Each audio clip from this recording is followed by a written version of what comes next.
गजल गाने में एक सर्टन ठहराव की जरूरत है, जिससे आप इश्क करते हैं उसको खुदा बना देते हैं। कैसे सुकून पाऊं तुझे देखने के बाद, अब क्या गजल सुनाऊं तुझे देखने के बाद। पंजाबी में कुछ ट्राई किया? हाँ, पंजाबी मेरे एल्बम भी है। अक्सर लोग ये समझते नहीं कि सूफी लफ्ज कहाँ से आया। सब बोलते सूफी म्यूजिक, कोई म्यूजिक नहीं है सूफी। सूफी आना कलाम होता है। कलाम है। रियाज तो सुबह से रात तक चलता ही रहता है। मगर मुझको लौटा दो जगजीत वापस, वो गजलें रूहानी, वो शामें सुहानी, वो गजलें रूहानी, वो शामें सुहानी।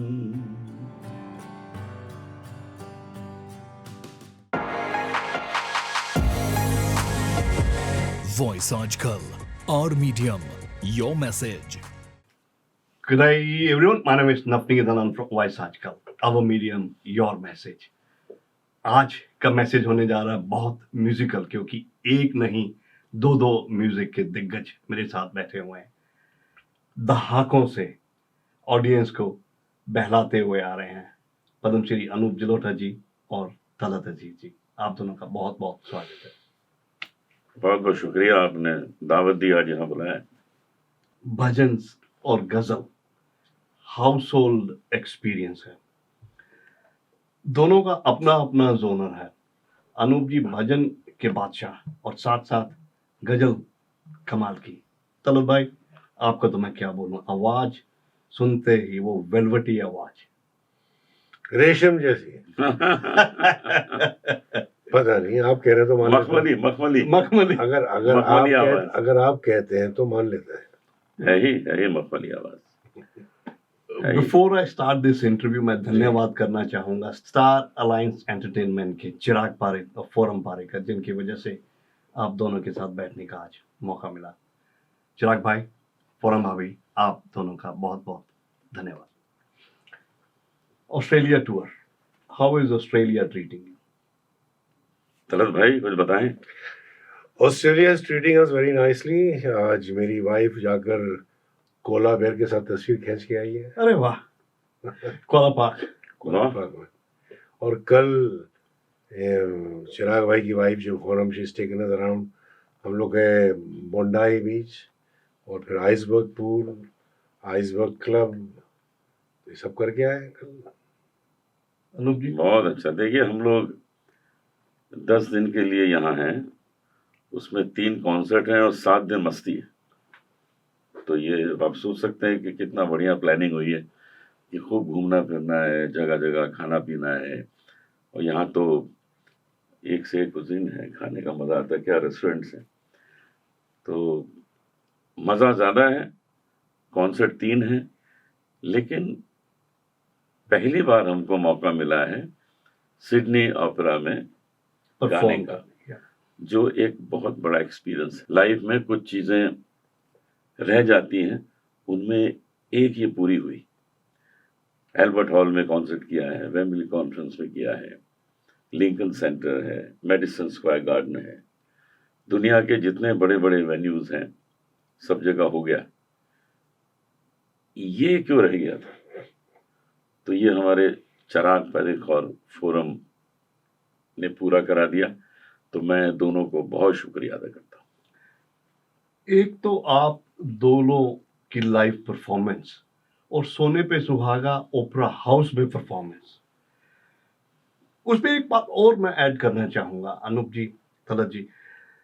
Number of promoters in Australia, New Zealand, all around the globe, but कुछ प्रमोटर्स ऐसे होते हैं जिनके सारे इवेंट टाइम पे शुरू होते हैं, और उनमें से एक है चिराग पारेख और फोरम पारेख।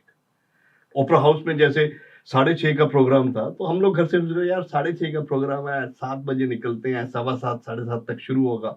मेरी बीवी बोली ना, चिराग पारेख का शो है, अनूप जी तलत जी का शो है, 6:30 मीन्स 6:30, और वही हुआ। बिल्कुल। इनफैक्ट मैं तो बताऊं कि 2 बजे से मैं वहीं पर था। अच्छा जी। कपड़े वपड़े वहीं ले गया था, वहाँ स्वीट है पूरा। उसके बाद हमने पूरा टेक्निकल सब जो भी करना था कर लिया, और फिर अब मैं तैयारों के पीछे खड़े हैं हम लोग, तो स्क्रीन पर नजर आता है ना, टेलीविजन स्क्रीन पर, तो देखा कि लोग आ रहे हैं। तो चिराग भाई की जो वाइफ है, फोरम ने पूछा मुझसे क्या करें, people are still coming in. तो मैं बोला कोई बात, लेट्स स्टार्ट एट 6:30। आगे नहीं, मैं स्टार्ट कर दिया 6:30 एग्जैक्टली। हम लोगों ने 6:30 शुरू किया, आई थिंक 7:30 तक लोग आ रहे थे। और मैंने बीच में बोला भी, मैंने कहा ये ऑडियंस लेट हो जाती है तो प्रोग्राम लेट हो जाते हैं। हम लोग तो देखिए वक्त पे आए हैं, और हर जगह हमारी कोशिश होती है कि हम वक्त पे शुरू करें, क्योंकि वक्त पे शुरू करेंगे तभी वक्त पे ख़त्म कर पाएंगे, नहीं तो फिर लेट होता है। और यहाँ तो ऑपेरा हाउस के रूल्स इतने स्ट्रिक्ट हैं कि 10 बजे तो खाली करना है हॉल, और 6:30 आप शुरू ना करें तो उनकी पेनल्टी शुरू हो जाती है, वो लोग चार्ज करने लगते हैं एक्स्ट्रा। तो हमने और चिराग जी ने पहले से डिसाइड कर लिया था कि कुछ भी हो हमें समय पे शुरू करना है, और ठीक 6:30 स्टेज पे पहुंच गए थे जिनको ओपनिंग करनी थी। जी जी। शो से हट के अभी आप कह रहे थे भी 10 दिन का टूर है, 3 दिन का कॉन्सर्ट्स है, 7 दिन जी छुट्टियां हाँ, हैं। जी हाँ। जब छुट्टियों की बात आती है ना, हमारे यहाँ पे सबसे ज्यादा बदनाम है चिराग पारिक और फॉरम पारिक। जैसे ही शो खत्म होते हैं ये लोग छुट्टियों पे निकल जाते ये निकल जाते हैं, इसीलिए छुट्टियां बीच में रखी हैं कि भाग ना पाए। हैं। वापस मैं अगर लेके चलता हूँ चाइल्डहुड म्यूजिकल मेमोरीज की, उस म्यूजिकल मेमोरीज के बारे में बताइए जो बचपन में आप लोगों ने गुजारी। तलत जी के पास बहुत खूबसूरत कहानियां हैं, क्योंकि ये हैदराबाद में रहे और म्यूजिक की फैमिली बैकग्राउंड इनकी नहीं है। उसके बाद भी इन्होंने जो म्यूजिक में इतना काम किया है, तो इनके पास बहुत कुछ कहने को है। तलत जी बताइए। भाई ऐसा है कि मेरे खानदान में 7 पुश्तों तक कोई गाता नहीं है, कोई नहीं गाया है। मेरी फैमिली जो है ना वो अलग ही है। हैदराबाद के हमारी फैमिली हैदराबाद दक्कन में पैदाइश हुई मेरी।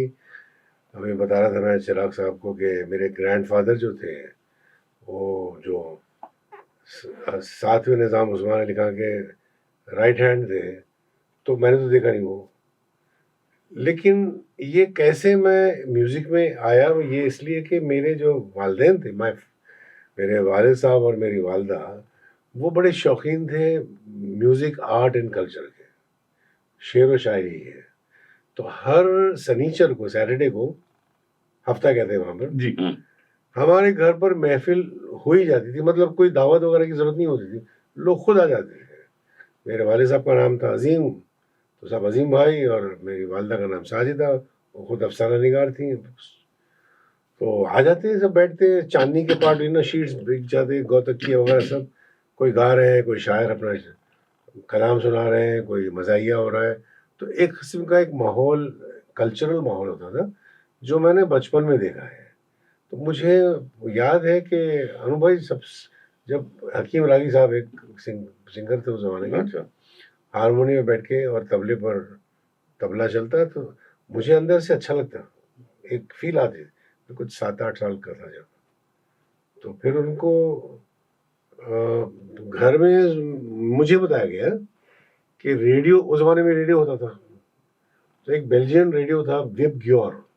अच्छा। तो हमारी जो फूफी थी, सुबह 8 बजे वो रेडियो ऑन कर देती थी, मीना का गीत माला फला ये वो।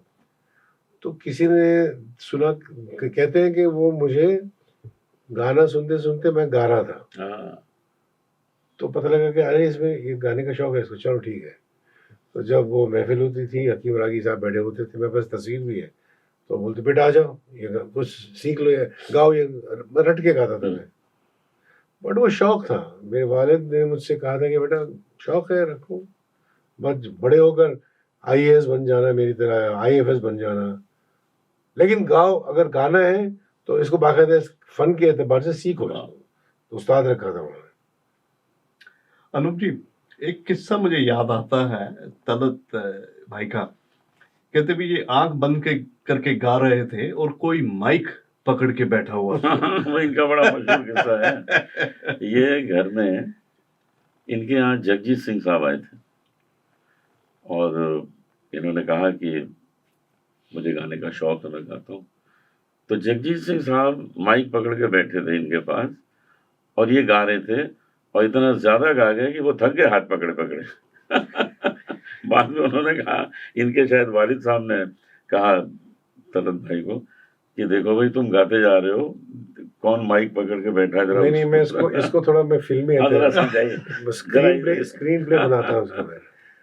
कि वो आए दावत, घर पे खाने की दावत थी, हमारी दावत पे आए चित्रा जी और आकर बैठे। तो हैदराबाद में आप जानते हैं सब हमारे फैमिली के सब दोस्त हैं, वहाँ बैठे थे नीचे। तो मेरे पास एक बहुत बड़ा हारमोनियम था, वजनदार जर्मन ब्रीड का, मोटी लकड़ी, 2 आदमी उठा के लाए वो। तो जगजीत भाई देख के बोलते यार ये हारमोनियम दारा सिंह का तो नहीं है। तो उनका जो स्टाइल था भाई, ये बहुत पुरानी बात है, 74 की बात है, रखा गया हारमोनियम। तो मैंने कहा भाई साहब मैंने आपको सुनाना है। हाँ हाँ सुना। बैठ गए मेरे पास वो। अब मुझे भी देखो शौक थे बड़े, तो मैं माइक, घर का एक पुराना उस जमाने का माइक था, एक माइक ले लिया। फिर मैं ढूंढ रहा था कुछ, तो वो कहते हैं क्या देख रहा है तू? मैंने कहा भाई साहब माइक स्टैंड नहीं है। हाँ तो कोई बात नहीं, मैं हूँ ना। बैठ गए, माइक अज्जल का इधर बैठे, मैं गा रहा हूँ, ये माइक पकड़े इधर, मैं गा रहा हूँ, आंख बंद करके गा रहा हूँ, गा रहा हूँ। अचानक मेरी आंख जब खुली तो मेरी माँ दिखी सामने। माँ कहती बस करो, कब तक वो पकड़े रहेंगे माइक। इन्होंने 1974 की बात करी और मेरे ख्याल से 1973 में अनूप जी आप मुंबई आ चुके हाँ हैं। मैं मुंबई आ गया था, मैं 20 साल का था और 20 के तो अभी भी लग रहे हैं। अभी तो 22-23 का लगता हूँ। तो मैं मुंबई आया, हमारे पिताजी उसके 3-4 साल पहले आ गए थे। पिताजी हमारे क्लासिकल सिंगर थे, भजन भी गाते थे बहुत अच्छा, तो उन्होंने भजन को बहुत पॉपुलर किया। तो जब मैं यहाँ आया तो मैंने कहा यहाँ तो कोई मुझे जानता ही नहीं। लखनऊ में जब था तो गली गली में सब पहचानते थे, हर जगह प्रोग्राम कर रहे हैं तो सब पहचान गए थे, लेकिन यहाँ कोई जानता नहीं, तो करियर यहाँ कैसे शुरू किया जाए। मैंने कहा कुछ तो पहले करना है, क्या करें। तो ऑल इंडिया रेडियो में मुझे कोरस में गाने की नौकरी मिली और तब मेरी तनख्वाह थी 320 रुपये महीना, और मैंने वहाँ करीब 2.5-3 साल काम किया। वहाँ गाकर बहुत कुछ सीखने का मौका मिला। वो ये मिला कि 10-10 सिंगर्स अलग अलग ऑक्टेव में गाते थे, तो वो एक कॉर्ड सिस्टम जो होता है वो मुझे हारमोनियम में बजाने को आसान लगा। ये तो पहले मैं सिंपल हारमोनियम बजाता था। वहाँ गाने के बाद मेरे हारमोनियम बजाने में एक नई बात पैदा हुई। वहाँ के बाद कुछ लोगों ने गाना सुना, लोग वहाँ हटे थे, सिंगर्स आते थे जिनके को पीछे कोरस में हम लोग आते थे। 30 सिंगर थे हम, 30 सिंगर्स। तो वहाँ मुझे कुछ लोगों ने सुना, फिर एक छोटे छोटे प्रोग्राम भी हम करने लगे थे। एक वहाँ म्यूजिक कॉन्फ्रेंस होती थी, उसका नाम था सुर सिंगार संसद। उसमें गज़ल का प्रोग्राम होता था, सारी रात होता था। उसमें मैं, तलत भाई, जगजीत सिंह साहब, पंकज उदास, जिसमें लिमिटेड टाइम दिया जाता था हाँ बस सबको। हम लोगों को ब्रिज नारायण जी थे। 20 मिनट दिया जाता था, 20 मिनट गाओ, और उससे ज्यादा गाओगे तो आके कह देंगे बस करो, हो गया, उतरो। वैसे उतार देते थे। खैर वहां पर एक बार मुझे मनोज कुमार जी ने सुना, और वो एक फिल्म बना रहे थे शिरडी के साईं बाबा, तो उन्होंने मुझे उसमें गाने का मौका दिया। वहां से लाइमलाइट में मेरा आना शुरू हुआ। क्या गाया? वहां एक गाना था, साईं बाबा बोलो, साईं बाबा बोलो, साईं बाबा बोलो, साईं बाबा बोलो, डगमग जग ये डोल रहा है, आसन से मत डोलो, साईं बाबा बोलो, साईं बाबा बोलो। ये पहला था। यहाँ से धीरे धीरे शुरू हुआ, क्योंकि ये गाना मैंने मोहम्मद रफ़ी साहब के साथ गाया था। तो मेरे लिए वो एक बहुत बड़ी चीज़ थी।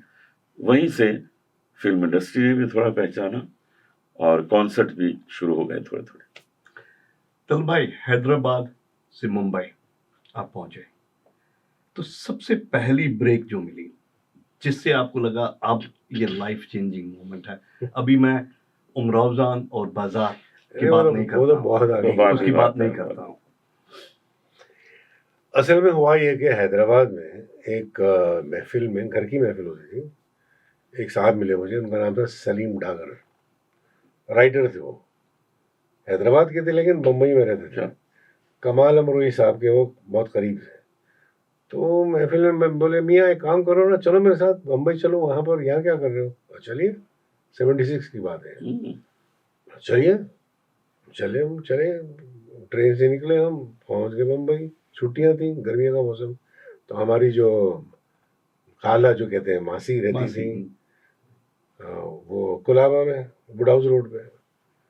ये जो सानिया मिर्जा है ना, उनकी दादी। राइट, अच्छा जब तो जी। जब वो सानिया तो ही हम लोग पड़ोसी रहे कुलाबा में, मैं भी हाँ, कुलाबा वही में था। वुड हाउस रोड पे। हाँ, तो ये जो चर्च थी ना, हाँ, चर्च है ना, उसके सामने बेरिल हाउस, हाँ, रेलवे क्वार्टर है ना वो। पास में बिल्कुल याद है मतलब। तो उनके जो हस्बैंड थे, शौहर थे, वो सेंट्रल रेलवे के चीफ इंजीनियर थे। तो उनका बड़ा फ्लैट। एक जौहरी जी भी रहते थे ना, जो प्रोग्राम वगैरह कराते थे बहुत। तो वहां जाके मैं ठहरा। बड़े पुराना फ्लैट था, इतना बड़ा, बड़े छत। तो मैं हैदराबाद से, यहाँ गर्मी और यहाँ पर हवा चल रही है अच्छी खासी। मैंने कहा यार ये मुंबई तो सी बहुत ब्रीज अच्छी है। सामने। हाँ, बड़े बड़े घर। एनीवे, तो फिर उसके बाद कमाल अमरोही साहब से मुलाकात भी हुई हमारी। लेके गए मुझे वो पाली हिल पे, उनके बेटों के घर पे, वो बेचारे बैठे थे। मुलाकात हुई, फिर कमालिस्तान स्टूडियो भी।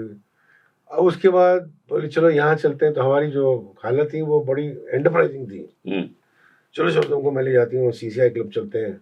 वहाँ जाके अपने रहमान साहब एक एक्टर थे, कैरेक्टर एक्टर। बहुत अच्छे। तो वो उनसे मिलाए, होते होते होते मैं फिर म्यूजिक डायरेक्टर जयदेव जी से मिला। मैं ओके, जयदेव जी चर्च गेट पे रहते थे। हाँ याद है। तो एक उनकी फैमिली फ्रेंड थे, तो वो लेके गए जयदेव जी के पास। जयदेव जी जो थे बहुत ही, उनके थिक ग्लासेस होते थे, ऐसे एक्सप्रेशनलेस, कोई एक्सप्रेशन नहीं होता उनके चेहरे पे। तो बोले ये बच्चा गाता है? तो बोले अच्छा, सुना मुझे। बोले ठीक है, तुम आना मेरे पास। फिर मैं गया दूसरी बार, एक गाना रिहर्स करवाया मुझसे, गाओ ये। गाया मैं, ठीक है। फिर धुन बदली उसकी। बोले अच्छा ठीक है। तो बोले अगर प्रोड्यूसर मान जाता है तो ये फिल्म में आने वाला है, मुझे पहले प्रोड्यूसर से बात करनी पड़ेगी। ठीक है, वो था एक अकेला शहर में। जो भूपेंद्र जी ने गाया। अनूप जी, एक अकेला एक शहर में, एक अकेला इस शहर में, दोपहर में आबोदाना ढूंढता है, आशियाना ढूंढता है, एक अकेला इस शहर में। हम भी ढूंढ रहे थे आशियाना ना, तो बात तो बिल्कुल सही थी। जो आपकी पहली रिकॉर्डिंग हुई? मेरी भाई, मेरा बहुत इंटरेस्टिंग किस्सा है, ये भी जानते हैं कि अभी स्ट्रगल चल रहा था। शंकर जी से मिले हम, उन्होंने कहा हाँ तुम्हें मैं, वो एक फिल्म बना रहे हैं, वक्त बड़ी फिल्म है, उसमें तुम्हें मैं, महालक्ष्मी में उनका म्यूजिक रूम था वहाँ पुरानी बिल्डिंग में। तो वो फिर आपके जैन साहब, चिच्चोर ने रिलीज हुई थी जब, बोले हाँ रविंद्र जैन, उन्होंने सुना, बोले हाँ हाँ तुम्हारी आवाज में वो जो ना तलत महमूद साहब जैसा है, हाँ देखेंगे हम जरूर। तो ये चलता रहा, मैं इधर उधर इधर। तो एक दिन वो इकबाल भाई सारंगी, दूरदर्शन, बोले यार एक काम करो, तुम क्या कर रहे हो तुम आज? कुछ नहीं कर रहा हूँ, चलो मेरे साथ। कहाँ? दूरदर्शन। दूरदर्शन वर्ली स्टूडियो गए। तो वहां पर एक प्रोड्यूसर डायरेक्टर थे, JB देसाई जी, परे वो। तो एक छोटा सा कमरा था, म्यूजिशियन बैठते थे लेफ्ट साइड में, वहाँ बैठ गया मैं। तो JB आए, तो इकबाल बोले अरे JB ये लड़का है, अच्छा गाता है, अच्छा एक काम करो, चलो आ जाओ, तैयार हो जाओ, अंदर आओ स्टूडियो में। ये ऐसी हो गया। वहाँ गया तो सब म्यूजिशियन बैठे हैं, बोले चलो हम रिकॉर्डिंग करते हैं। लाइफ गायब हो गई। क्या बात, एक खिलौना टूट जाएगा कैसे सुकून क्या पाओ, हिट जो हुआ मेरी था, फिल्म थी। हाँ, क्या हिट और वो ब्लैक एंड व्हाइट टीवी था उस जमाने में, आरोही हुआ। प्रोग्राम नाम था, वेडनेसडेज को आता था। आरोही या शाम गजल? नहीं, आरोही आरोही था। आरोही था वो, हाँ, शामी गजल नहीं, आरोही। वो शामी गजल बाद में है। ओके।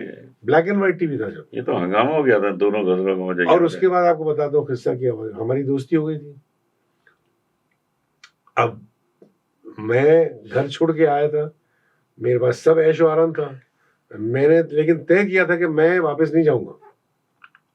कमरा ले लिया, पेइंग गेस्ट, इनके वालिद साहब के घर के नजदीक। बिल्कुल हमारे पास में। तो मैं, इनकी माँ मुझे बोलती थी, बेटा एक काम करो ना, तुम आगे लंच में, तो बड़ा जबरदस्त खाना मुझे मिलता था इनके घर। एक दिन ये बोले, यार आज शाम में एक पार्टी है, चलो मेरे साथ। हाँ चलिए। तो गए हम लोग, पेटेल हॉल। राजन राजन क्या था, राजन? नहीं नहीं नहीं भाई, वो सिंधी लोग थे, हांगकांग वाले। आप भूल गए? अरे क्या बात है भाई। Right right. तो वो सिंधी हांगकांग के थे सब। तो मुझे याद है कि हम बैठे हैं, तो अनूप भाई गा रहे हैं, तो 4-5 आदमी बहुत वो ऐसे नोटों की गड्डी लेके बैठे, नोट फेंक रहे थे। उनका एक स्टाइल था। तो मैं एक चीज नोट किया उस दिन, तो ये गा रहे हैं, क्या बात। तो एक आदमी ऐसे निकाल के रखता ही है, वो देखता कि इतने रखा ही है, चलो मैं उससे बढ़ के रखता हूँ, बढ़ के। तो एक कंपटीशन चल रहा था उनमें कि कौन ज्यादा। तो सडनली जो पंजाबी साहब का नाम था उनका, जो होस्ट थे, हाँ, विक्की उनका बेटा भी है, वो बैंड बॉक्स वाले, हाँ पंजाबी ना, नाम पंजाबी था। मुझे मुझे देख के बोले, अरे सर तुमको कोई देखा है? मैंने कहा देखा होगा। अरे तुम वही हो ना जो टीवी पर गाए वो आरोही में? हाँ। अरे तुम भी गाओ ना। तो अनु बोले, गाने गाने गाने। ठीक है गा लेते। मैंने गाया, वो मेरे और फिर शुरू हो गया। वो शुरू हो गया पैसे आने। मैंने बोला यार ये तो, बोला गाते रहे गाते रहे। पैसा, वो पैसे से मैंने पहला बैंक अकाउंट खोला जाके। वाह, क्या नाइस। मुझे याद है 10 या 11 हजार मिले थे जब। बहुत बड़ी बात है उन दिनों। यूको बैंक में जाके अकाउंट खोला, पैसे डाल दिए ना वहाँ। अभी प्रॉब्लम नहीं, किराया भी निकल जाएगा, अब घर जाने की जरूरत नहीं है मुझे। और ये उमराव चांद और बाजार, ये बात की बात है। ये मैं जो बात कर रहा हूँ ये था 78। जी। फिर उसी दौरान में एक प्राइवेट महफिल हुई, मर्फी रेडियो होता था यार, हाँ, अजय लखनपाल जो उसके ओनर थे, वो जो आप लोग नहीं बेबी, जानते, बेबी थे वो। और वो अब तो बड़े हो गए थे, उनके घर पे एक 14 रोड कार में एक महफिल रखी थी प्राइवेट। तो मुझे बुलाया गया कि आप गाओ इधर। तो वहाँ गया, तो वहाँ पर 4-5 लोग बैठे थे वहाँ पर, खयाम साहब, मिसेस खयाम, सुरैया जी, फिर शारदा जी, मिसेस मदन मोहन, शीला मदन मोहन। तो सब मैं गा रहा था। और मुझे याद है कि मैं एक सिल्क का टी-शर्ट, सिल्क का शर्ट बड़े कॉलर वाला और फ्लेयर पैंट्स, और मैं गा रहा हूँ। तो खयाम साहब सुन के बोले, बेटा तुम्हारी आवाज़ अच्छी है, मौका मिलेगा तो मैं तुम्हें ज़रूर गाऊंगा। अब मैं ऑलरेडी धक्के खा चुका हूँ, तो मैंने कहा ठीक है सर, आता है। शंकर जी गए हैं, रविंद्र जैन साहब ने कुछ नहीं कर, बेचारे वो जयदेव जी भी कुछ नहीं कर सके। मैंने कहा ठीक है चलो देखते हैं। लेकिन ये सब तारीफ करते थे। तारीफ फिल्म में सबके सामने की एक हैदराबाद से एक लड़का आया, वो देखने में भी हीरो है और गाता भी जैसे कोई हीरो गा रहा है। हर जगह तारीफ करते थे। उसका असर हुआ कि एक बात बन गई। अनूप जी, जब भी आपके भजन की बात होती है तो राधा और कृष्ण जी सबसे ऊपर, उसकी कुछ 4 लाइन है। जरूर, एक मैं सुनाता हूँ जो सबसे ज्यादा पॉपुलर है मेरा गाना जी। ऐसी लागी लगन मीरा हो गई मगन, वो तो गली गली हरि गुन गाने लगी, महलों में पली बन के जोगन चली, मीरा रानी दीवानी कहाने लगी, ऐसी लागी लगन मीरा हो गई मगन। सच में मैं हर प्रोग्राम अपना इस गाने से ही शुरू करता हूँ, क्योंकि जितने लोग मुझे सुनने आए हुए होते हैं उनके मन में ये होता है कि ये तो सुनना ही सुनना है, तो पहले सुना देता हूँ। तो उनके अंदर से वो बात निकल जाती है कि यार ये कब होगा कब होगा, वो पहले ही हो गया। अब जो भी सुनाते रहो मान जाते हैं। पंजाबी में कुछ ट्राई किया? हाँ हाँ, पंजाबी मेरे एल्बम भी है। तेनू सामने बिठा के तस्वीर मैं बनावा, दिल करदा है मेरा तैनू तकदा ही जावा, तैनू तकदा ही जावा। जब हम बात करते हैं गजल की तरफ भाई, तो प्यार की, चाहत की, दर्द की बात होती है। भजन्स पे आते हैं तो सरेंडर कर दिया अपने आप को, या डिवोशन की बात करते हैं। आर दे रियली डिफरेंट गजल और भजन की अगर मैं बात करूं? दोनों भी इमोशन के हैं ना, फीलिंग्स। यहाँ पर आपका इमोशन भजन में परमात्मा की तरफ है, दोनों ही। और गजल में आप अपने माशूका को परमात्मा बना दिए। हर चीज वही है, मतलब इश्क में ये इश्क मजाजी और इश्क हकीकी है, उर्दू में कहते हैं। तो ये इश्क हकीकी है और इश्क मजाजी है। आप इस तो इश्क मजाजी के जरिए आप इश्क हकीकी तक पहुंच सकते हैं। अब देखिए गजल सूफी में का ये सूफी सूफी is not- करेक्ट। गजल में जिससे आप इश्क करते हैं उसको खुदा बना देते हैं। कैसे सुकून पाऊं तुझे देखने के बाद, अब क्या गजल सुनाऊं तुझे देखने के बाद। तो यहाँ उसको ही बना दिया है सब कुछ। आगे और भी इस गजल में शेर हैं जहाँ ये कह दिया गया है कि भाई अब क्यों मैं कदे को जाऊं तुझे देखने के बाद, काबे का एहतराम भी मेरी नजर में है। बहुत कुछ बातें होती हैं जहाँ गजल में जिससे आप मोहब्बत करते हैं उसको खुदा बना देते हैं, क्योंकि आप उसके लिए कुछ भी करने को तैयार हैं। बात यह है कि सूफी जो थॉट है ना, अच्छा मैं एक बात क्लियर करना चाहूँगा, लोगों को बताना चाहूँगा, ये बहुत पते की बात है। अक्सर लोग ये समझते नहीं कि सूफी लफ्ज़ कहाँ से आया। सब बोलते हैं सूफी म्यूजिक, कोई म्यूजिक नहीं है सूफी। सूफी आला कलाम होता है, कलाम है। और सूफी ये जो मूवमेंट है ये शुरू हुआ 9th सेंचुरी AD में, जब उमैया डायनेस्टी में एक एक्सट्रावेगेंस आ गया। मतलब ऐश हुआ, ये ऐश के काम होने लगे। तो कुछ एक ऐसा तबका था, उन्होंने कहा कि ये तो हमारे उसमें ऐसा था ही नहीं, तो हम जंगलों में निकल जाते हैं और हमें माशूक को ढूंढते हैं, इश्क हकीकी जज्ब हो जाते हैं, मजजूब। तो वो क्या करते थे कि ऊन के कपड़े बगैर सिले हुए, क्योंकि ठंड टर्की उस तरह से, ऊन के बगैर सिले हुए कपड़े पहन के वो चले आते थे पढ़ते हुए। तो लोगों ने कहा भाई ये तो सूफी हैं। ओके, ये लफ्ज सूफी में से आया, सूफ ऊन को। सूफी कलाम जो आपके दिल के सबसे करीब, उसकी 4 लाइन। अमीर खुसरो है हमारे, छाप तिलक सब छीन रे, मुझसे नैना मिलाए के,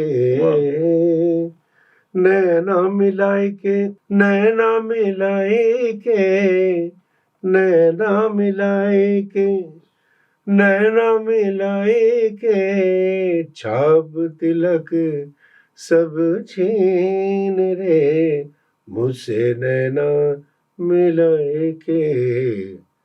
ये उनके पीर के लिए, निजामुद्दीन, हजरत निजामुद्दीन के लिए, उनके लिए इन्होंने, अमीर खुसरो ने लिखा था। क्या पीर उनके लिए मुर्शद, वो उसके जरिए वो वहां पहुंचते थे।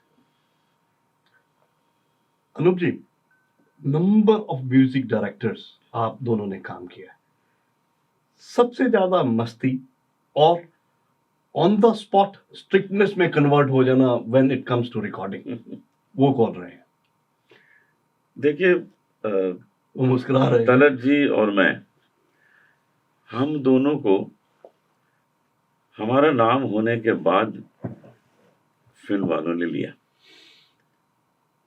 जो हमने फिल्मों में गाने गाए बाद में, वो एक शिरडी के साईं बाबा छोड़ दीजिए। लेकिन उसके बाद जब हम लोगों के कॉन्सर्ट में और हमारे भजनों से, इनकी गजलों से जब दोनों का नाम हो गया, तब लोगों ने सोचा भाई इनको हम अपनी फिल्म में गवाएंगे। तो वो अपने म्यूजिक डायरेक्टर्स को कहते थे कि इनको गवाइए। तो उन लोगों ने हमेशा बड़ी अदब से बुलाया कि भाई प्लीज आइए, गाना है, इसको गाएंगे, पूछते थे। ऐसे नहीं जो जैसे दूसरे प्लेबैक सिंगर्स है उनको फोन कर दिया आइए ये गाना है। यहाँ हम लोग को तरीके से बुलाया जाता था कि आप प्लीज आइए, समय निकाल के आइए, हमको पता आप लोग बहुत बिजी हैं अपने कॉन्सर्ट में, लेकिन आइए और गाइए। उनमें आर.डी. बर्मन साहब भी, उसमें लक्ष्मीकांत प्यारेलाल जी, उसमें पप्पी लहरी जी, उसमें हृदयनाथ मंगेशकर जी, उनमें आनंद मिलिंद। तो जितने भी म्यूजिक डायरेक्टर्स, पप्पी लहरी जी, सब ने हमेशा बहुत इज्जत दे के, बहुत तहजीब के साथ बुलाया और हम लोगों को गवाया है। यहाँ तक कि हम लोगों के गाने जब वो बनाते थे तो ये सोच के बनाते थे कि ये इनकी आवाज में अच्छा लगेगा, इसलिए गाना इनको देना है। तलब भाई, करेक्ट बात है? बिल्कुल। मेरा वो है ना, जैसे बताया खयाम साहब ने, जो तो खयाम साहब ने मुझे बताया, ये मुझे नहीं मालूम था। तो बोले बेटा जब तुम चले गए वहां से तो सुरैया जी बैठी थी, तो उन्होंने कहा खयाम साहब बच्चे की आवाज अच्छी है, कोई अच्छी फिल्म में मौका देना। तो खयाम साहब क्या जवाब दिया मालूम? बीबी मैं अच्छी फिल्म करता हूँ पूरे। खयाम साहब काफी पर्टिकुलर थे वो, और उनका वन मोर मशहूर था। हाँ मतलब जो लता दीदी के साथ आपका कोई इंसिडेंट रहा? हाँ मेरे साथ वो बाजार फिल्म में मैं गा रहा था, वो फिर चिड़ी रात, बात फूलों की रात है बारात फूलों की। तो उस जमाने में रिकॉर्डिंग आप जानते हैं कि बड़े हॉल में 60 म्यूजिशियन बैठे हैं, रिहर्सल बहुत होता था क्योंकि लाइव होता था सब, और जो सिंगर्स बूथ होता था ये इससे भी बड़ा होता था। यहाँ खड़े होते थे आपके, अगर ड्यूट है तो दूसरे सिंगर यहाँ, तो मेरा ड्यूट था लता जी के साथ और मैं नया नया था, बड़ा प्रेशर कितना था। शर्मा जी बॉम्बे लैब में बहुत बड़े रिकॉर्डिंग इंजीनियर, खयाम साहब, 60 म्यूजिशियन आ गए, वो डैनियल साहब कंडक्ट कर रहे हैं, आपको क्यूज दे रहे हैं खिड़की के बाहर। क्या बात है। तो जनाब मैं खड़ा हूँ, रिहर्सल हो रहा है, तो मेरे मुंह से निकल गया, लता जी खड़ी थी, तो भाई पहली बार गा रहा हूँ इतनी बड़ी हस्ती के साथ। मैंने कहा लता जी मैं बड़ा नर्वस हूँ। तो कहने लगी क्यों, आप तो अच्छा गाते हैं। तो मेरे मुंह से निकल गया आपने कब सुना मुझे, लिटरली ऐसे निकल गया। तो उन्होंने याद किया वो जो आरोही प्रोग्राम में जो टीवी पे गाया था ना मैं, अरे वो आप तो अच्छा गाते हैं, हमने सुना था आपको आरोही प्रोग्राम में, और वो गिनी वो एक खिलौना टूट जाएगा, वो कैसे सुकून पाऊं, हमने सुना बहुत अच्छा गाते हैं। मतलब वो दिलासा दे रही। कितनी अच्छी बात है, लेकिन देखिए वो लोग she was trying to make me comfortable. तो ये तो हो गया, चलिए रिहर्सल हो गए। अरुण भाई जानते हैं किस्सा बहुत बार बोला हुआ है।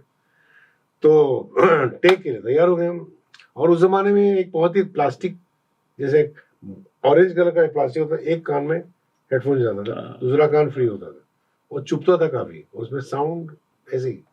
आपको कैसे गाते थे पता है, आजकल तो बहुत ही ब्यूटीफुल है, उस जमाने में बहुत एक टिनी साउंड आता था। तो जनाब वो क्यूज दे रहे हैं, तो भाई एक टेक हो गया, 2 टेक हो गए, 3 टेक हो गए, तीसरे टेक के बाद ख्याल साहब की याद आई, आहा क्या बात है, क्या बात है, वाह वाह वाह वाह। तो लता जी मुझे चुप कैसे कहती, अभी आएंगे। मैंने कहा जी, बोले अभी आएंगे, दरवाजा खुलेगा, और एग्जैक्टली क्यू पर दरवाजा खुला, खयाम साहब की एंट्री हुई। और खयाम साहब का जो स्टाइल था आप जानते हैं, वो झुक के आते थे, उफ क्या गाना लता जी, उफ क्या आपने, क्या वो देख ही नहीं रहे। अब लता जी बिल्कुल खड़ी है, उनको पता है क्या होने वाला है, और मैं देख रहा हूँ क्या हो रहा है, मुझे देख रही है, अब देखना 1 मिनट क्या होता है। खयाम साहब, ओह लता जी बस क्या बताऊं मैं, लेकिन एक और। उस वक्त मुझे देख के बोलती, देखती है ऐसी जगह, मैंने बताया मैंने कहा यार मैं कैसे बोलूं कुछ भी। तो एक और हुआ।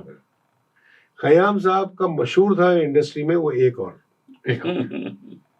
मैं 2006 में भाई एक फिल्म यात्रा थी, मुझे बिठा दिया स्टूडियो में, 20 टेक लिए मुझसे, ओह, 20। अनूप जी, अभी जो कॉन्सर्ट ओपेरा हाउस में स्टार हाँ। Alliance Entertainment Chirag Parekh forum Yeah. Parekh की तरफ से हुआ, that was a tribute to Pankaj ji and Jagjit ji. तो उसमें दौलत भी ले लो, शोहरत भी ले लो, उसको एक ट्विस्ट के साथ आपने गाया है। वो क्या हुआ था कि जगजीत साहब के ट्रिब्यूट में हम सब सिंगर्स ने एक प्रोग्राम में गाना था।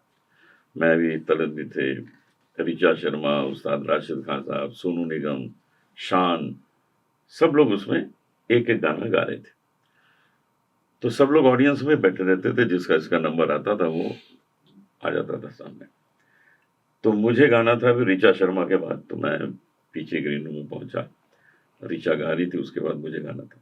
अब मेरे दिमाग में एक बात आई कि ये गाना, ये दौलत भी ले लो, जगजीत साहब ने जैसा गाया है मैं वैसा तो गा नहीं सकता, उन्होंने कमाल का गाया है, तो मैं यहाँ क्या कर लूंगा अगर इसको गा लूंगा। कुछ इसमें जब तक कोई ट्विस्ट ना हो, कुछ चेंज ना हो, तब तो कुछ बात बनेगी। तो इधर से देखा तो तलत भाई जा रहे, तो मैंने इनको रोका, मैंने कहा बताओ यार, इसमें एक लाइन बताओ क्या करें। तो हम लोग बैठे बैठे सोचते रहे, तो एक लाइन निकली कि ये दौलत भी ले लो, ये शोहरत भी ले लो, भले छीन लो मुझसे मेरी जवानी, गा के ये दौलत भी ले लो, ये शोहरत भी ले लो, भले छीन लो मुझसे मेरी जवानी, मगर मुझको लौटा दो जगजीत वापस, मगर मुझको लौटा दो जगजीत वापस, वो गजलें रूहानी, वो शामें सुहानी, वो गजलें रूहानी, वो शामें सुहानी। तो बात बन गई, लोग एकदम फीलिंग में आ गए और बहुत तालियां बजी थी इस पे, मुझे याद है, बहुत तालियां बजी थी। मुझे याद है तो भाई, चिराग पारेख ने मुझे मौका दिया था पंकज उदास जी के साथ भी बैठ के बातचीत करने का। पंकज जी की इतनी गजल्स हैं, उसमें से सबसे दिल के करीब आपके। भाई जब मेरे 25 साल पूरे हुए थे तो एक बड़ा कॉन्सर्ट हुआ था एनसीपी में, अनूप भाई कहीं ट्रैवल कर रहे थे, हाँ, तो यहाँ नहीं ना, तो सब लोगों ने, इन्होंने भी बाइट भेजा, पंकज ने भी बाइट, पंकज तो शो में भी आए थे।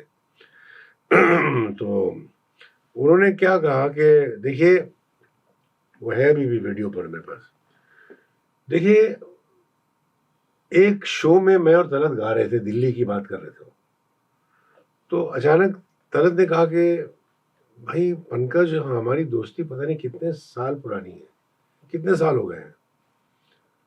तो कहने लगे कि भाई देखिए, हमारी दोस्ती जो है ना वो शराब जैसी है, जितनी पुरानी होती गई उतनी वो निखरती गई। शराब चीज ही ऐसी है ना छोड़ी जाए, वो मेरे यार की जैसी है ना छोड़ी जाए। वाह, मैंने कहा बिल्कुल सही बात है। मतलब शराब जरूरी नहीं कि शराब वही हो ना, ये लफ्ज शराब जो है दो लफ्जों से मिला हुआ है, शर और आब। शर मतलब थोड़ा चुलबुलापन, मिस्चीवसनेस, आब पानी, तो ये शराब ये है, चुलबुला पानी, थोड़ा सा पानी है, चुलबुला पानी है। गुलाबी चुलबुला। पंकज की गजल की ये दो लाइनें आप गा के शराब चीज ही ऐसी है न छोड़ी जाए, ये मेरे यार के जैसी है न छोड़ी जाए, शराब चीज ऐसी है। वाह वाह वाह। अनूप जी, तलत जी, जो आज की जनरेशन है, जो भाग दौड़ में लगी हुई है, वो ये गजल की डेप्थ को कितना समझ पा रही है? आज की जनरेशन में भी गजल सिंगर्स हैं जी, और वो गा रहे हैं, बड़े टैलेंटेड हैं। गजल गाने में एक सर्टन ठहराव की जरूरत है, एक डेप्थ की जरूरत है जी। और जो भी उसे फॉलो कर रहे हैं वो याद किए जाएंगे, अपनी जगह बना लेंगे। और जो सिर्फ उसके वेरिएशन लेने में और डिफिकल्ट करने में, गज़ल को बिजी हैं करने में, उनको कहीं ना कहीं वो जगह नहीं मिल पाएगी जो डेप्थ में गाने वाले गज़लों के सिंगर्स को मिली है। तो मेरा सुझाव भी है जितने नए सिंगर जो बहुत ज़्यादा फिरत लेके गाते हैं कि दिखा दें कि मुझे ये आता है, देखिए इसको सुनिए, लेकिन उसके साथ साथ उसकी डेप्थ को भी वैल्यू दें। गज़ल की जो लिरिक्स है उसमें एक एक अल्फाज को दिखाएं सामने। अब जैसे गुलाम अली साहब भी खूब कमाल की फिरत लेके गाते हैं, लेकिन किसी एक वर्ड को वो इतना अच्छा दिखा देते हैं कि अब दिल में एक लहर सी उठी है, अभी दिल में एक लहर सी उठी है, अभी दिल में एक लहर सी। अब वो लहर को दिखाएंगे 3 साल का, लहर सी लहर सी। ये चीजें करने से गजल में एक जान आती है कि आप गजल में जो उसकी मेन जो डेप्थ है उसको आपने लोगों के सामने दिखाया। तो अगर इस तरह से लोग आगे भी गजल गाएंगे तो वो अपनी जगह बना पाएंगे। तलत भाई इसको और अच्छी तरह से आप ऑनलाइन क्लासेस लेते हैं तलत भाई? नहीं, एक मिनट, यहाँ हाँ, इसको जरा- इसी थॉट को आगे बढ़ाते हैं। जी। मैं शेर में कह दूंगा ये बात जरूर। कि गजल है क्या। एक शायर, मतलब जानिसार अख्तर, जावेद अख्तर साहब के वालिद साहब, उन्होंने कहा था कि हमसे पूछो गजल क्या है, गजल का फन क्या है। वाह। हमसे पूछो गजल क्या है, गजल का फन क्या है, चंद लफ्जों में कोई आग छुपा दी जाए। वाह वाह। फिर बशीर बद्र साहब दूसरी तरफ कहते हैं कि आहिस्ता गजल पढ़ना ये रेशमी लहजा है। वाह। रेशम की तरह लहजा, डायलेक्ट। आहिस्ता गजल पढ़ना ये रेशमी लहजा है, तितली की कहानी है, खुशबू की जबानी है। वाह वाह वाह वाह। तो इतना वो फाइन ट्यून किया। और निदावाज जी कहते हैं ये जो खो जाता है मिलकर जिंदगी में, गजल है नाम उसका शायरी में। क्या बात। तो गजल ये है, तो ये फीलिंग है। तो ये जो बात कर रहे थे ना कि जो अभी अच्छे अच्छे सिंगर्स हैं, यंग सिंगर्स हैं, बहुत टैलेंटेड हैं, इनफैक्ट मैं तो कहता हूँ बहुत ज्यादा टैलेंटेड है, बहुत टैलेंट। लेकिन एक सफर है। जब तक वो सफर तय नहीं करेंगे ना, इससे गुजरेंगे नहीं ना, तो जब गुजरेंगे तो बहुत सारी चीजें अंदर आएंगी। ये फील, ये दर्द, ये माहौल, इसका मिजाज एक लफ्ज है। अक्सर वो मिजाज लोग प्रोनाउंस भी नहीं करते बराबर, मिजाज कहते हैं। तो ये मिजाज नहीं है, मिजाज है। पहले ज फिर ज। जैसे घर में मेरी बेटियां मेरे पीछे पड़ती है, जिंदगी नहीं है, जिंदगी है। नहीं वो ठीक है, लेकिन ये मिजाज एक लफ्ज है। यहाँ 2 है ना, जा भी है जा भी है, तो मिजाज। अनगिनत शोज आप दोनों ने दुनिया भर के अलग अलग स्टेजेस पे किए। कोई ऐसी आदत या ऐसा रिचुअल जो स्टेज पे चलने से पहले आप लोगों के मन में आया? देखिए, रियाज तो सुबह से रात तक चलता ही रहता है। तो अगर मैं ये कहूँ कि जी प्रोग्राम से पहले मैं 1 घंटा रियाज करता हूँ, वो गलत बात है। सुबह से ही वो चल रहा है। मैं एक आपको ऐसी बात बताने वाला हूँ जो लोगों को बड़ा आश्चर्य होगा। मैं अपना कॉन्सर्ट शुरू करने से पहले कुछ 10 मिनट कपिल शर्मा का लाफ्टर चैनल देखता हूँ। तो उससे ये होता है कि मूड बड़ा अच्छा हो जाता है, अंदर से तबीयत खुश हो जाती है। कुछ एक आध जोक भी मिल जाते हैं जो मैं अपने प्रोग्राम में हमेशा बोलता ही रहता हूँ। तो वो मूड जो है वो मुझे स्टेज पे परफॉर्म करने में बहुत मदद करता है। ये है मेरी कहानी। चलो भाई। मेरा कुछ नहीं है, मैं तो बस जाता हूँ और मेरा एक रवैया ये है कि मैं जब स्टेज पर जाता हूँ अक्सर बच्चों को बताता हूँ कि देखो सबसे पहले अपनी ऑडियंस को अपनी तरफ करो। ऑडियंस और आपके बीच में कोई फासला नहीं होना चाहिए। आप स्टेज पर हैं, वो वहां पर है, तो वो फासला कैसे, आप उनसे बात कीजिए, गाइए, और ऐसे महसूस होना चाहिए कि उनको कि आप उनके लिए गा रहे हैं, जो पीछे भी बैठा है वो उसको लगे कि मैं उनके लिए गा रहा हूँ। हाँ, सही। और फिर बातचीत कीजिए, थोड़ा सा उनको रिलैक्स करवाइए। मुझे याद है एक बार, मैं बेंगलोर की बात है, पिछले साल ही मैं स्टेज पर पहुंचा तो ऑडियंस पूरी बैठी थी, 7 बजे का शो था, और मैंने वो जिंदगी, ऑडियंस गाने लग गई पूरी, मेरे पास है वीडियो, जब भी तेरी बस, मैंने कहा हुआ गाइए और लाती है हमें। आप सोचिए कि 1000 आदमी गा रहे हैं तो कितना अच्छा लग रहा है। हाँ। मैंने कहा आप लोग गाइए, मैं सुनता हूँ, ये शो आपका है। तो उससे क्या होता है ना, इट ब्रेक्स द आइस। तो उसमें फिर ऑडियंस को फील होता है कि यार ये आर्टिस्ट वहां नहीं बैठा है, ये हमारे साथ है, हाँ, ये हमारे हैं। तो फिर आपका काम बहुत, फिर आप जो करते रहेंगे वो उसको एक्सेप्ट करते जाएंगे। नॉर्मली ये कहा जाता है भी जिंदगी में लाइफ बहुत लेसन्स देती है, बहुत सबक सिखाती है, पर म्यूजिक ने ऐसा कौन सा सबक सिखाया जो जिंदगी ने नहीं सिखाया? नहीं, मौसीकी, संगीत और जिंदगी दोनों जुड़े हुए हैं। दोनों में सब्र चाहिए, दोनों में एक एहसास बहुत जरूरी है, और दोनों में एक तपस्या है। तो संगीत जो है ना, मैं जो आप कह रहे थे ना, मैं सिखाता हूँ, ये भी सिखाते हैं। तो मैं अपने जो स्टूडेंट से मैं बोलता हूँ कि मेरी अंग्रेजी में कहता हूँ, क्योंकि बहुत सारे बाहर के भी हैं। मैंने कहा देखिए, मैं आपसे 3 पीज मांगता हूँ। पी अंग्रेजी में अल्फाबेट है ना, पी। क्या है वो? सबसे पहले पैशन। हाँ, पैशन नहीं है तो मत आइए। ये मत समझिए कि आप आज कुछ गाना गा के रट के चले जाएंगे और मैं गा लूंगा, नहीं। पैशन चाहिए। फिर प्रैक्टिस, रियाज।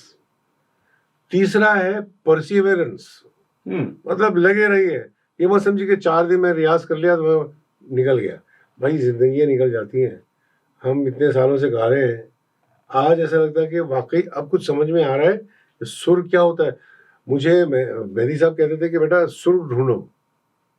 मैंने कहा कैसे ढूंढते हैं? बोले जब ढूंढोगे मिलेगा ना तो पता लग जाएगा। हर सुर का एक महबूब सुर होता है। हाँ, बोले ढूंढो, वो जब मिलेगा खुद ही पता लग जाएगा और तुम्हारे ऑडियंस को पता लग जाएगा। तलत भाई के इतने डिवोटेड स्टूडेंट्स हैं कि सिडनी के शो में हाँ, कुछ लोग सिंगापुर से, न्यूजीलैंड से आए हैं, क्योंकि वो इनसे ऑनलाइन सीखते हैं। तो ये होता है गुरु के लिए एक रिस्पेक्ट। और वो आए, उन्होंने प्रोग्राम अटेंड किया, मुझे भी दूसरे मिले, दिन चले मुझे गए। भी मिले, अब चले गए।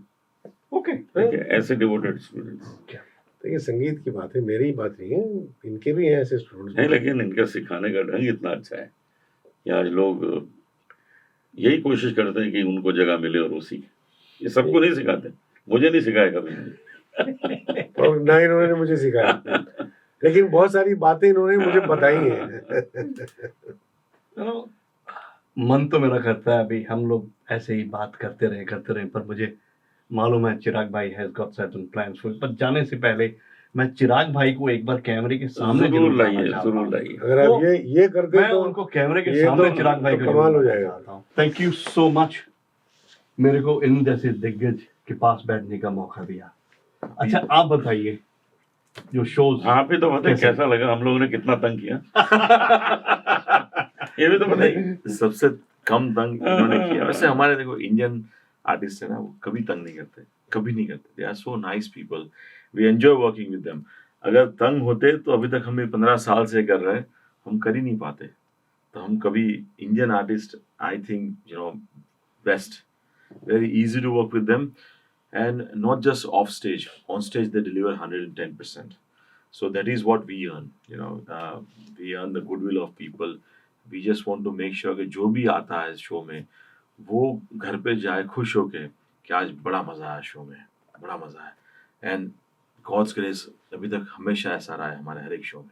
ये जो ओपरा हाउस में आपने शो किया tribute to Pankaj ji, Jagjit ji by Padmashri Anup Jalota and Talat Aziz sahab, इसके एक्सपीरियंसेस इजी नहीं रहे होंगे, क्योंकि लोगों ने डेफिनेटली एक क्वेश्चन मार्क भी रखा होगा, यार आप कर भी पाओगे कि नहीं कर पाओगे, हॉल भर भी पाओगे कि नहीं पाओगे, इन दोनों को लेके आ पाओगे इकट्ठा कि नहीं लेके आ पाओगे, वो एक्सपीरियंस कुछ बताओ।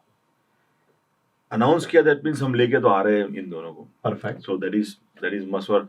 एक हम ही प्रमोटर है ऑस्ट्रेलिया में, इनका आज तक एक भी टूर कैंसिल नहीं हुआ 15 साल में। ये एक बहुत बड़ी चीज़ होती है कि अनाउंसमेंट के बाद हमारा एक भी टूर आज तक कैंसिल नहीं हुआ।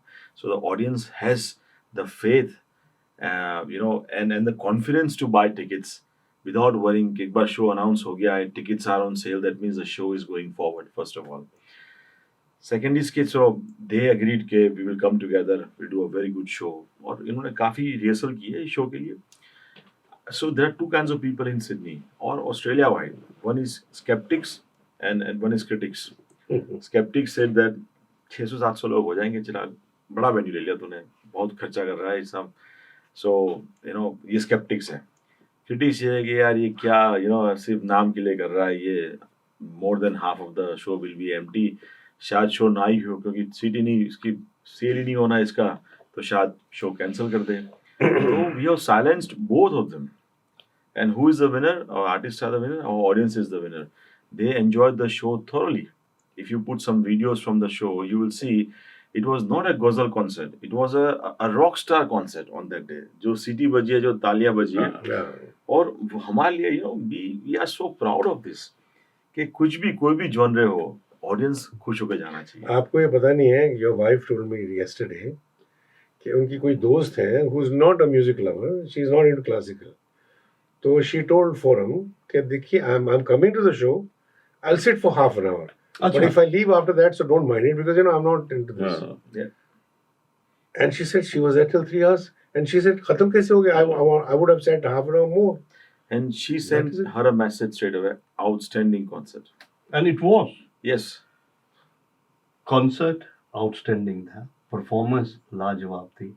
अब मुझे ये बताइए चिराग भाई की परफॉर्मेंस ये तो को प्लान करने में कैसी वो रही? फोरम की बात है, मेरी बात नहीं करेंगे। चिराग साहब ये प्लान कर रहे थे 2-2.5 साल से। उनको ये ओपेरा हाउस की डेट मिलनी थी और उसके अतराफ ये करना चाह रहे थे। 2 years or 2.5 years से बात चल रही। तो फाइनली जब डेट मिली तो फिर उन्होंने कहा ये डेट मिल गई, प्लीज आ सकते नहीं आ सकते आप लोग, चलो ब्लॉक करो। It was the thought process के यहाँ पे जगजीत जी ने गाया है ओपेरा हाउस में, लेटली पंकज जी भी आए थे, तो अब टर्न है अनुप जी, तलत जी वो भी गाए, तो सर्कल इज कंप्लीट नाउ कि भाई सभी जो इंडिया के जो माने जाने, जो पहचाने और जो इतने चहीते हैं, उन्होंने भी ओपेरा हाउस में, तो हमारे it's a pride for India, it's a pride for fraternity, music fraternity, the fraternity of India. If we can do it then why not. Chirag भाई, thank you so much. Thank you so much. Thank you.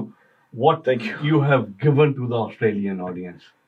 और आप दोनों का मैं धन्यवाद जितना करूं उतना कम है। नहीं जी, हम धन्यवाद करेंगे, हम शुक्रिया अदा करेंगे ये चिराग साहब का और ऑडियंस का जो इतने मोहब्बत और शफकत से आई, बहुत प्यार से सुना सब, बैठे और सुना उन्होंने और दाद दी, क्योंकि जब तक ऑडियंस दाद नहीं देगी तो हमारा हौसला कैसे बढ़ेगा। सही बात। वैसे काम किया है मेरी वाइफ ने, फोरम ने ज्यादातर। बिल्कुल। मैं तो छुट्टियां मनाता हूँ, जब पैसा खत्म होता है तो वापस सिडनी आके एक शो कर लेता हूँ। मेरा ऐसा है कि मैं बाहर ही रहता हूँ, जैसा लगता है पैसा बहुत लो हो गया तो मुझे वापस आना पड़ता है और एक शो करना पड़ता है, मैं फिर से चला जाऊंगा। चिराग भाई, keep up the good work the way you are doing. मैं एक चीज जाते जाते मैं कहना चाहूंगा यंगस्टर्स के लिए। जी बिल्कुल। देखिए, शोहरत सबको मिलती है, कभी किसी को मिलती है, किसी को नहीं मिलती है। When you get famous it's very good, क्योंकि आपने मेहनत की, आपने कमाया।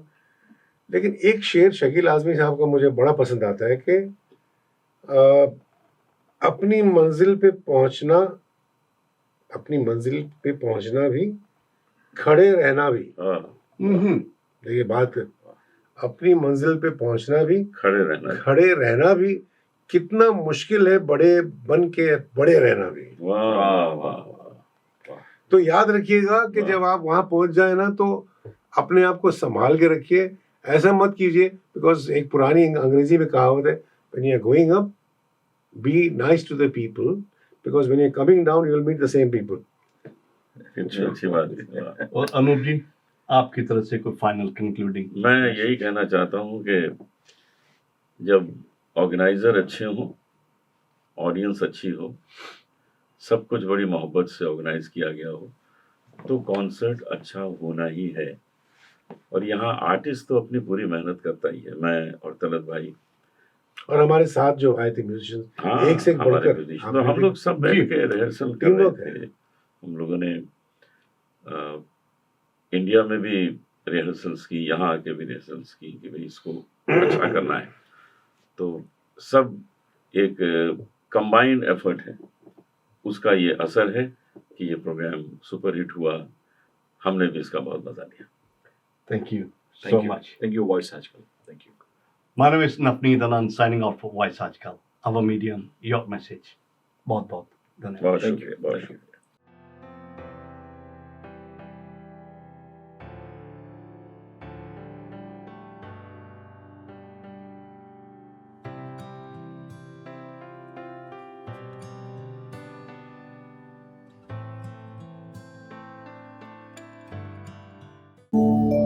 VG Times.